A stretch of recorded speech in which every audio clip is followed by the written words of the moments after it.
As a 26-year-old professional, I find I'm in both a business full of employees and a world full of people older than myself. And I see the value placed on experience. Whether it be planning a sales campaign, changing a tire, or practicing your hook shot, in many cases, practice really does bring us at least a little bit closer to perfect. I'm here today, however, because I want to challenge our blanket acceptance of that particular way of thinking.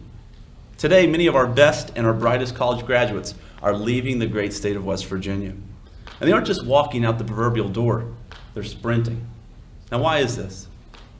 There's complexity to answering this question. At its simplest form, though, I would argue it may be about opportunity. Somewhere along the way, a job's requirement of 3 to 5 years of experience has become something that we valued over potential employees' enthusiasm and willingness to learn a job. The employers of West Virginia often seem to require experience that the most promising graduates have not had the opportunity to obtain yet. We must change this. Don't let talented individuals pass you by because he or she doesn't have the experience that you think you're looking for. Don't let another state reap the benefits of our homegrown goods. Don't let the talented youth of our state search for an opportunity to gain that valuable experience somewhere else. Let them get it here with you at home in West Virginia. Many recruiters and HR directors talk about engaging in a war for talent. But to be truthful, many companies are just in the business of hiring people who are good enough at an acceptable rate of pay. In essence, we just fill slots. I'd like to suggest that we temper our search for talent with a renewed emphasis on a search and a war for attitude. Now, there are a few jobs where previously developed skills are what we need, perhaps for the first violinist in an orchestra. But of course, even in the orchestra, what actually separates the successful from the rest of the pack isn't just talent and it isn't just experience, it's attitude. An organization filled with honest, motivated, connected, eager, learning, experimenting, ethical, and driven people will always surpass an organization that merely has talent each and every time. But consider, it's been said that after 5 to 7 years, an organization takes on the personality of its leadership. That speaks to the incredible power of influence. But it's also a challenge, isn't it?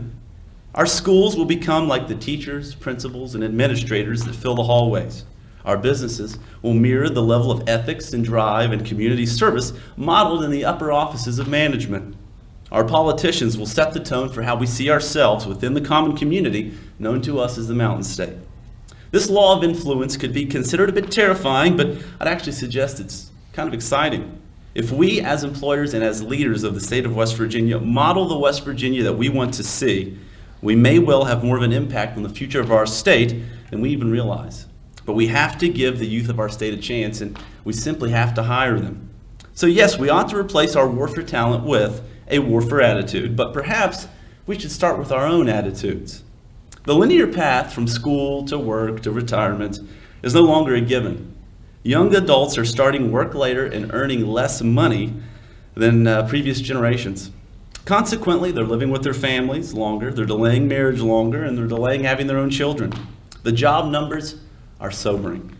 Millennials, and those who are born between the years of 1980 and 2000, their participation in the labor force has dropped to its lowest level since 1972. Only 1 in 3 people in their early 20s have full-time jobs. Half of the adults in this country in their late 20s are employed full-time. Young adults are taking longer to earn a decent salary. Over the last 30 years, the average age at which a young adult has achieved the median wage was 26. Today it's 30. 20-somethings change jobs frequently. Only 1 in 10 would describe their current job as a career. Here's what we need to do about this. We not only need to hire millennials, we need to engage them and mentor them here in West Virginia. The future of our state cannot be found in jobs, but it can be found in relationships. Every day, schools across West Virginia are preparing students for the future. So often, the employees of West Virginia hold the door open to that future. Let's swing it open widely, allowing the people of our next generation to build the future together here with us in West Virginia. Thank you.